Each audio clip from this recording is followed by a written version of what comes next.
You might think that knowing exactly what shots to use or how to tell a story is something that can only be learned through years of practice. I get it. I used to think exactly the same thing. But here's the thing. Writers and storytellers of all levels use a series of patterns and rules in order to write a story that keeps the reader engaged. So why can't editors use similar tools to keep their audience engaged? After all, we are visual storytellers. Well, today I'm going to tell you how a narrative arc can help you put the perfect shot in the perfect spot and keep your audience engaged.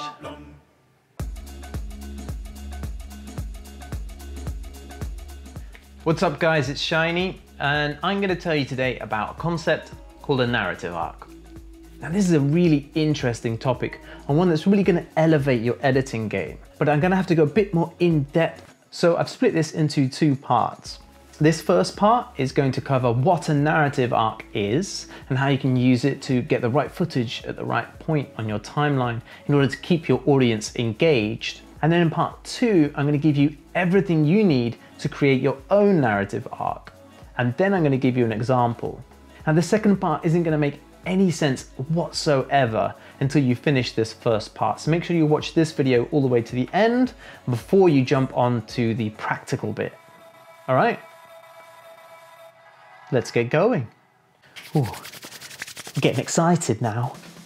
Now, a narrative arc is actually a literary term. It's something that novelists use to create stories and create structure, to keep the reader engaged and to keep them wanting more. The official definition is the chronological development of the principal theme. In other words, when things develop in the story and at what pace. If you think about a plot is what happens, a narrative arc is when it happens. One thing to consider is that if you've been handed a bunch of rushes with a script, then you've already been prescribed the narrative arc. However, this concept works really well if you've been handed a bunch of rushes and you have no direction whatsoever. It's all down to you to figure out what goes where and in what order. Now, if any of this starts to feel a little confusing at any point, just bear with me, because I'm going to break everything down so that it's more understandable. And at each point, I'm going to reference how we can use those concepts whilst we're editing. All right, let's get to it. So you've got two main narrative arc structures. We're going to start with a more modern structure. This is the 5-point narrative structure. Then I'm going to go on to talk to you about the 3-act structure. I do call Gustav Freytag looked at loads of stories and figured out that actually most stories fall into 5 points of a narrative structure. He turned this structure into the diagram of a pyramid, or Freytag's pyramid as it's called. If you look at the pyramid from left to right, we have time. And then we have these 5 points which describe the action that is happening on screen. I'll explain what each of these 5 points stands for, and then what they mean, and then how we can use them in the editing process. Number 1 is exposition. Number 2, rising action. Number 3, climax. Number 4, falling action. And number 5, resolution. At point 1, we have the introduction. This is where we introduce the character, the personality, the context, the theme, mood, and also the 5 W's. What, why, who, where, and when. So at this point in the edit, this is where you lay down the groundwork. Everything in this section should explain everything that is to come. That is setting up everything so that there are no questions at all from the viewer when anything else happens later in the film. At point 2, we want to get a reaction from the viewer. Maybe throw in something that opposes their viewpoint or something controversial. You can think about putting in a trigger, or maybe they start a quest. Maybe there's a critical choice or a decision that needs to be made. This is that kind of sit up in your chair moment. Your ears prick up and you're like, okay, I'm interested now, tell me more. At point 3, we have the apex, the turning point. This is the point where you introduce an idea that the viewer will want to see resolved. In other words, throw in some information that feels unfinished or needs answering in order for the viewer to feel satisfied. At point 4, this is where we see the result of inaction or action from the protagonist or from an idea or concept. There should be a bit of tension release here. You can feel it winding down. If you were to be wrapping a gift, this is where you'd start putting on the wrapping paper and getting ready to put on the bow. And the final point in the 5-point narrative structure is the resolution. This is where you tie everything up in that beautiful bow, resolve all the problems. There should be no questions left unanswered. It's also the perfect time to throw in your call to action. What is it that you want the viewer to do? Do you want them to go visit a site, or is it just about awareness? Here is where you really want to elicit emotion. There is an overarching theme of emotion throughout your whole film, and that relates to your why. Now, if you don't understand what I'm talking about, I'll put a link in the description which explains a bit more the importance and how to figure out your film's why. At the end of your film, your viewer really needs to feel satisfied. No questions should be left unanswered. And this is how you get the viewer wanting to come back and watch more. The more satisfied they feel, the more inclined they are to watch again and again.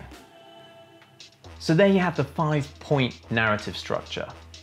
Really useful tool to help you figure out what goes where. It's especially useful for documentaries where everything's open-ended and you don't really have a strict direction in which to go. But also this is equally relevant to so many other genres of film. You can use the concepts just from the 5-point narrative structure to prevent confusion. A confused viewer is a lost viewer. You can also use the concepts to keep the viewer guessing and keep them watching. By using the 5-point narrative structure, you can fully resolve the film, leave the viewers feeling satisfied and wanting to come back for more. Now that I've covered the basics of the 5-point narrative structure, I'm going to introduce you to the 3-act structure. The 3-act structure was coined by Aristotle in like 300 BC or some shit. It's old. He basically looked at all the stories across time and realized that all stories have a beginning, a middle, and an end.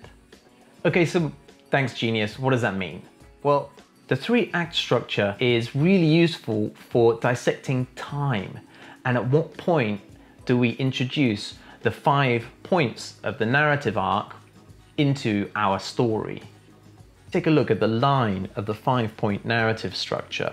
Now, if we push this line to reflect how our timeline plays out, then you can see here at what point in time should we be using each point of the 5-point narrative structure. So of course we have the beginning, the middle, and the end. And if we put it a different way, we've got the introduction, the bulk of the action in the middle, and then at the end, we've got the resolution. The introduction should take up about 1/4 of your film.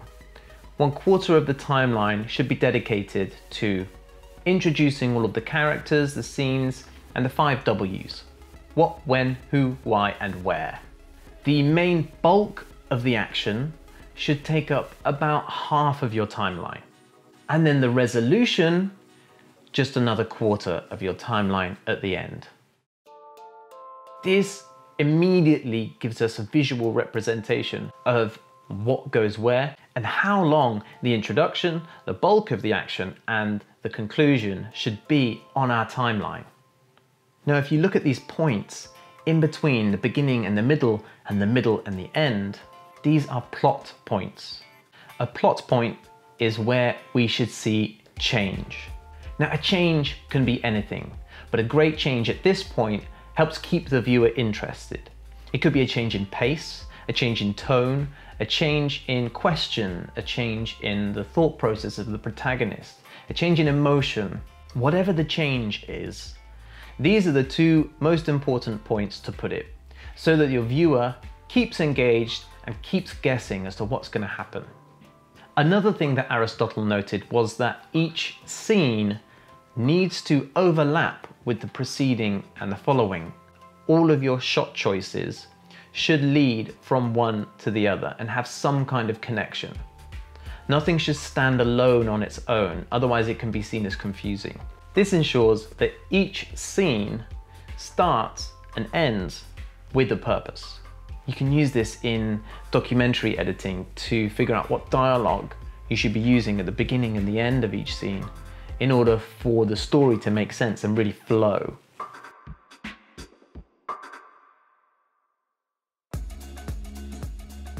All right, so that covers the 3-act structure. Now that we have a basic idea of how narrative arcs work, we can start to build our own one for our own film.